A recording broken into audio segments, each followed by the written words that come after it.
श्री स्वामी समर्थ. जय जय स्वामी समर्थ. नमस्कार. तुम्हा सर्वांच्या या चॅनलमध्ये मनापासून स्वागत आहे.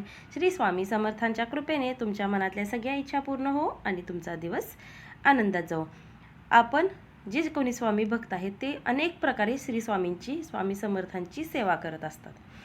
आता येणारा 13 डिसेंबर रोजी मार्गशीर्ष महिना चालू होणार आहे. म्हणजेच हा जो येणारा मार्गशीर्ष महिना आहे तो अतिशय पवित्र असा मार्गशीर्ष महिना आहे आणि यामध्ये आपण श्री स्वामींची सेवा करायची आहे. भरपूर प्रमाणात आपण स्वामींची सेवा करायची आणि पुण्य कमवून घ्यायचं आहे.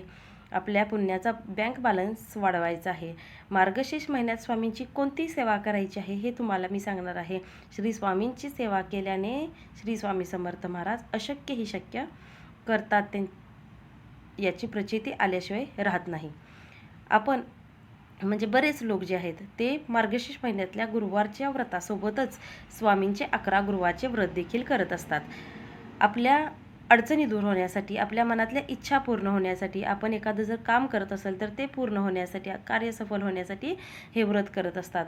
आणि हे व्रत केल्यामुळे बऱ्याच जणांना प्रचिती देखील आली आहे. आपल्या इच्छा पूर्ण झाल्या आहेत, आपल्या अडचणी दूर झाल्या आहेत, आपले कार्य सफल झाले आहे, असा अनुभव बऱ्याच भक्तजनांना आला आहे. स्वामी समर्थ महाराज आपल्या भक्तांना अनेक अडचणीतून बाहेर काढत असतात. त्यांना योग्य तो मार्ग दाखवत असतात, त्यांच्या पाठीशी उभे राहत असतात आणि त्यांचे काम पूर्ण करून घेत असतात. तुम्हाला देखील आपल्या अडचणी दूर करायच्या असतील किंवा आपली कुठली इच्छा असेल ती पूर्ण करायची असेल तर तुम्ही हे 11 गुरुवारचे श्री स्वामी समर्थांचे व्रत नक्की करू शकता आणि प्रचिती घेऊ शकता. अनुभव तुम्हाला देखील येईल.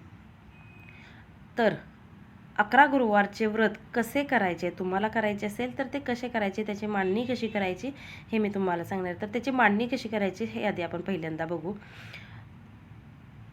मार्गशीर्ष महिन्यातल्या पहिल्या गुरुवारी हे 11 गुरुवारचे व्रत आपण चालू करायचे आहे. सकाळी लवकर उठायचं आहे आणि आपली अंघोळ, काही जी आपली कामं असतील ती आवरून घ्यायची आहेत सकाळची आणि पूजा मांडायची आहे. जिथे आपण पूजा मांडणार आहे ती जागा स्वच्छ पुसून घ्यायची आहे, तिथली फरशी स्वच्छ पुसून घ्यायची आहे. तेथे चौरंग किंवा पाट ठेवायचा आहे, त्याच्याखाली स्वस्तिक काढून घ्यायचं आहे, भोवताली रांगोळी काढून घ्यायची आहे. पाटावरती किंवा चौरंगावरती तुम्ही लाल रंगाचे वस्त्र अंथरायचे आहे. त्यावरती स्वामींचा एखादा फोटो किंवा तुमच्याकडे जर मूर्ती असेल तर मूर्ती मध्यभागी ठेवून घ्यायची आहे. फोटोच्या उजव्या बाजूला किंवा मूर्तीच्या उजव्या बाजूला घंटी ठेवायची आहे आणि डाव्या बाजूला शंख ठेवायचा आहे.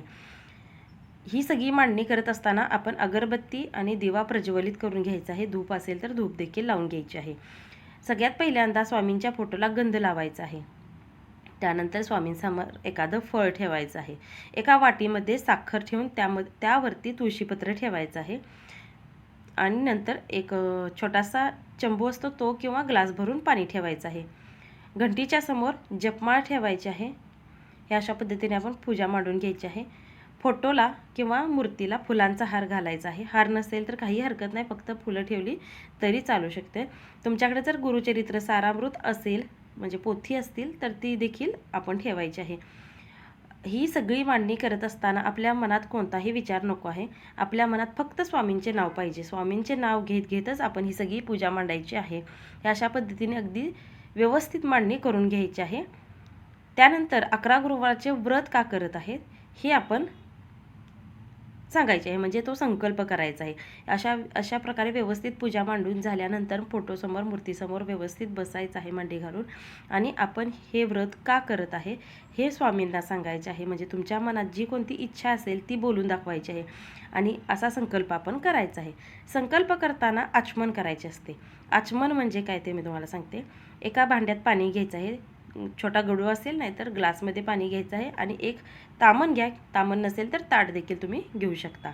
आपल्या उजव्या आणि त्या गडूमध्ये किंवा ग्लासमध्ये आपण फूल देखील टाकायचं आहे त्या पाण्यात आणि नंतर एका चमच्याने किंवा पळीने आपल्या उजव्या हातात पाणी आणि फूल घ्यायचं आहे आणि आपल्या जो कोणती इच्छा आहे ती स्वामींना बोलून दाखवायची आहे आणि नंतर ते हातातलं पाणी जे आहे ते तामणामध्ये सोडून द्यायचं आहे.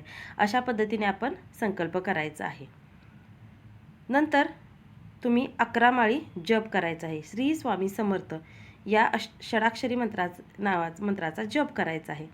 त्यासोबतच 11 वेळा तारक मंत्र देखील तुम्हाला म्हणायचं आहे आणि नंतर सारामृत वाचायचं आहे. हे सगळं वाचन, ह्या सगळ्या गोष्टी झाल्यानंतर तुम्हाला स्वामींना नैवेद्य दाखवायचा आहे आणि प्रसाद भक्षण करायचं आहे. संकल्प फक्त पहिल्या गुरुवारी करायचा आहे, दर गुरुवारी संकल्प करायचा नाही. अशा पद्धतीने संकल्प करून झाल्यानंतर तुम्ही या 11 गुरुवारांपैकी कोणत्याही एका गुरुवारी मंदिरात जाऊन किंवा मठात जाऊन, स्वामींचं मंदिर जवळ असेल तर तिथे किंवा मठात जाऊन एक नारळ आणि खडीसाखर स्वामींच्या फोटोला अर्पण करायची आहे.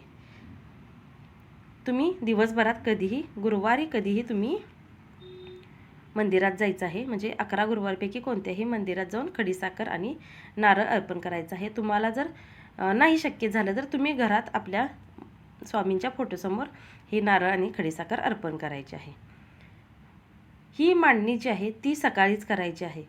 तुम्हाला जर ह्या गोष्टी करायला म्हणजे 11 माळी जप आणि 11 वेळा तारक मंत्र आणि सारामृत वाचणे जर तुम्हाला सकाळी शक्य नसेल, तुम्ही जॉब करत असाल किंवा लहान मुले असतील आणि तुम्हाला ते वाचन सेवा करणे सकाळी शक्य नसेल, तर फक्त मांडणी तुम्ही सकाळी करायची आहे आणि आरती करायची आहे. आणि दिवसभरात तुम्हाला जेव्हा केव्हा शक्य असेल तेव्हा तुम्ही ह्या बाकी सेवा करायच्या आहेत. तुम्हाला देखील 11 गुरुवारचे व्रत करायचे असेल तर तुम्ही अशा पद्धतीने व्यवस्थित मांडणी करून श्री स्वामींची सेवा करू शकता. श्री स्वामी समर्थ तुमची इच्छा नक्की पूर्ण करतील. आणि जर तुम्ही हे 11 गुरुवारचं व्रत करणार नसाल, फक्त स्वामी सेवा तुम्हाला करायची असेल, मार्गशीर्ष महिन्यात फक्त स्वामी सेवा तुम्हाला करायची असेल, 11 गुरुवार नसतील करायचे तरी काही हरकत नाही.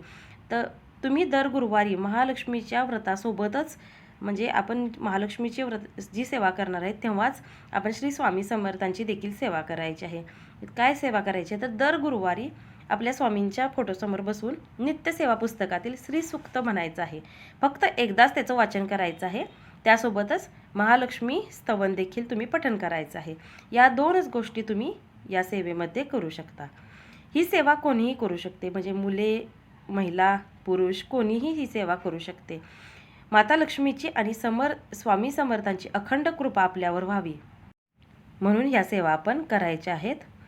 ह्या सेवा केल्याने आपली प्रगती होते. आपल्या प्रगतीसाठी आपण ह्या सेवा नक्की करायच्या आहेत. तुम्ही ही सेवा सकाळी किंवा संध्याकाळी कधीही करू शकता.